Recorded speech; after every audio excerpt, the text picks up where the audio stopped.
First of all, I think it's important to say that the ECF really believes that it's necessary to invest in a new generation, the next generation of cultural policy researchers.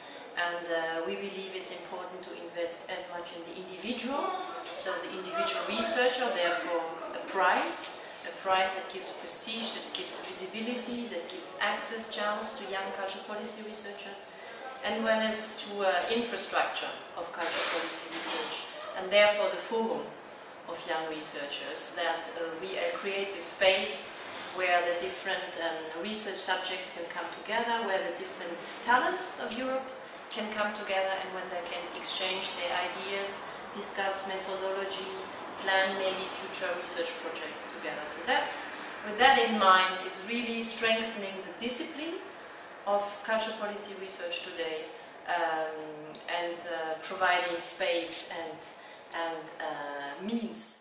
It takes a lot of time to establish a new research field, and by choosing this method of an international program with this award, I think it's a good way to building a new research capacity, especially in this field that is kind of which tries to links applied and basic research. I mean, these researchers that are applying for this grant and are getting the grant, they are the future researchers in this field, and there could be good links between practice and academia, I could say. And I'm also happy to see that there is much need for this kind of research when you see the coming strategy for the European Union, the 2020 strategy, which emphasizes more than before the role of culture and creativity in making Europe much more competitive. And in that work, I also see the need of this kind of knowledge that could be provided by these young researchers. Another reason why we launched also the Cultural Policy Research Award together in a joint venture was that we saw and we witnessed really quite strongly that cultural policy research is still in the hands of a few gatekeepers, if I may say so, and that we wanted really to allow a greater reach out in terms of cultural policy production and cultural policy research dissemination.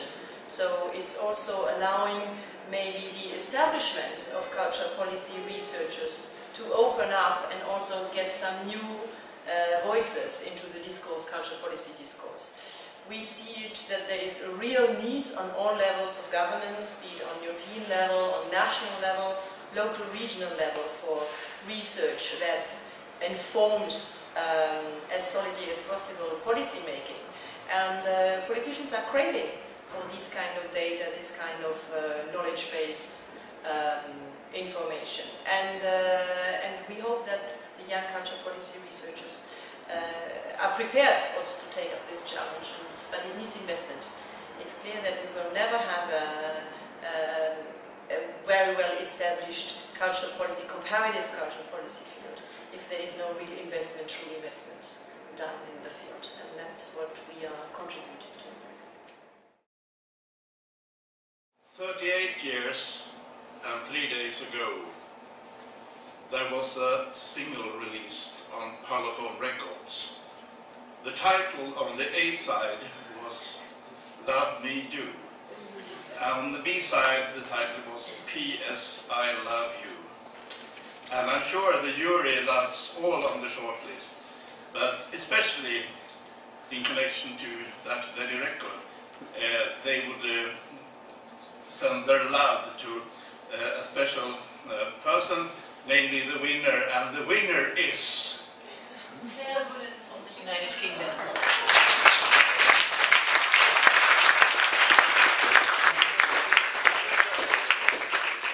And the reference was, of course, to the Beatles.